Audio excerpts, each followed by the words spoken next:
എന്നും ഹോട്ടലിൽ നിന്നാണ് ഫുഡ്. അപ്പം മോൻ എപ്പോഴും പറയും ഉമ്മ ചോറും ചെറുപയറും ആക്കിയാലും മതി, നമുക്ക് ഇവിടെ കുക്ക് ചെയ്യാമെന്ന് പറയാറുണ്ട്. അങ്ങനെ ഇന്ന് ഫൈനലി ഞാൻ ഇവിടെ കുക്ക് ചെയ്ത് ഏകദേശം 20 ദിവസത്തിൻ്റെ പുറത്തായിട്ടോ നമ്മൾ ഇവിടുന്ന് ഹോട്ടലിൽ ഫുഡ് മേടിക്കുന്നത്. അപ്പോൾ കറികളൊന്നും പ്രത്യേകിച്ചില്ല, ചെറുപയറാണ്, അതാണ് എല്ലാവർക്കും ഇഷ്ടം. ഇവിടെ എല്ലാവർക്കും ഇഷ്ടമുള്ളൊരു സംഭവമാണ്. അയില പൊരിച്ചതുണ്ട്, മുട്ട പൊരിച്ചതുണ്ട്, എന്താ ബുൾസൈയോ, ബുൾസൈ, ചെറുപയർ കറി പോലെ ഉപ്പേരി പോലെ ആക്കിയിട്ടുണ്ട്, അയില പൊരിച്ചിട്ടുണ്ട്, ബുൾസൈ ഉണ്ട്, അച്ചാറുണ്ട്, ഒരു പപ്പടം തന്നെ. പപ്പടം പൊരിക്കുന്ന ആളെ ഞാൻ കാണിക്കുന്നില്ല കേട്ടോ. അയ്യോ എണ്ണൂറ്റുന്നത് വേണ്ട, എണ്ണൂറ്റുന്നത് എനിക്ക് വേണ്ട.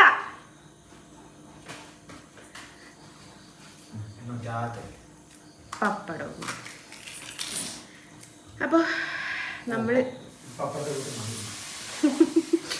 ഇവിടെ എണ്ണ പുകയുമ്പോഴേക്കും അപ്പുറത്തുനിന്ന് ആൾ ചോദിക്കും എന്താ ഇവിടെ ഒരു പുകാന്ന്. അപ്പം അങ്ങനെയാണ് 20 ദിവസത്തിന് ശേഷം ഞാൻ വീട്ടിൽ ഫുഡ് ഉണ്ടാക്കി ഗൈസ്.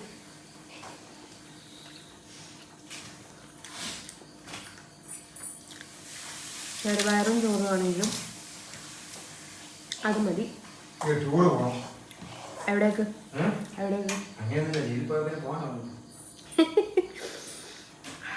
ഓൻ ജയിലിലേക്ക് പറഞ്ഞൊരാൾ വീഡിയോ ചെയ്തിട്ടുണ്ട്. അപ്പോൾ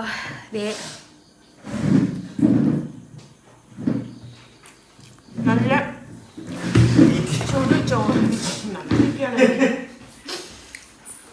ചുടു ചോറെന്ന് പറയാൻ പറ്റില്ല. ഉച്ചക്ക് എൻ്റെ മനസ്സ് മാറും. അതുകൊണ്ട് ഞാൻ ഉമ്മനോട് പറഞ്ഞത് മനസ്സ് മാറുന്നതിൻ്റെ മുമ്പ് ഞാൻ കുക്ക് ചെയ്തത് അമ്മാന്ന്.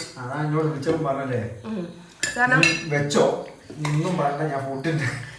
ഈവനിങ്ങിൽ എനിക്കൊരു മനസ്സ് മാറാനുണ്ട്. കാരണം കൈക്ക് ഈവനിങ് ആകുമ്പോഴേക്കും ഒരു കടച്ചിൽ വരും. അപ്പോൾ അരുണ് ഒരു വിളിയുണ്ട്, ഹോട്ടലിൽ നിന്നാണോ വീട്ടിൽ നിന്നാണോ എന്ന് ചോദിച്ചത്. അപ്പോൾ ഞാൻ എനിക്ക് ഒന്നും കൂടി ഹോട്ടലിൽ മേടിക്കട്ടെ. അതുകൊണ്ട് നേരത്തെ കുക്ക് ചെയ്ത് വെച്ചതാണ്.